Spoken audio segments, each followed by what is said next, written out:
হারিয়ে যাওয়া, পথে পড়ে থাকা এবং কুড়িয়ে পাওয়া বস্তু ও টাকা পয়সার বিষয়ে শরীয়তের নির্দেশনা কি? হারিয়ে যাওয়া, পথে পড়ে থাকা, এই টাকা যদি অল্প কয়েক টাকা হয় উঠাই দিবেন।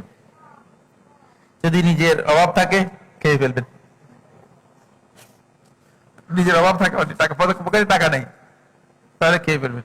100 টাকা, 10 টাকা, 20 টাকা এগুলো উঠাই ফেলবেন, খেয়ে ফেলবেন। আর কিন্তু 1000 টাকা, 2000 টাকা, 3000 টাকা হয়, তাহলে এটা আর হোল্ড করতে হবে। খোঁজ খবর নিবেন, আশেপাশে কেউ খোঁজ খবর নেই কিনা হারিয়ে গেছে।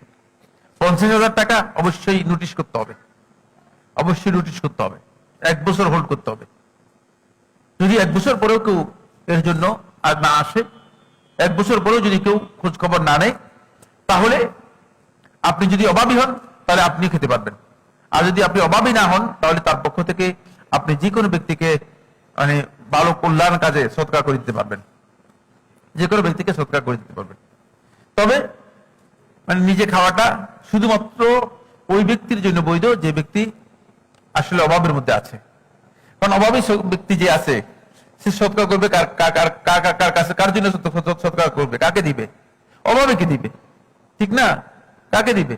অভাবীকে দিবে। তো সে নিজেই তো অভাবের মধ্যে আছে, এই কারণেই তার জন্য বৈধ, নিজের অভাবটা সে পূরণ করতে পারবে, এটা তার জন্য বৈধ রয়েছে।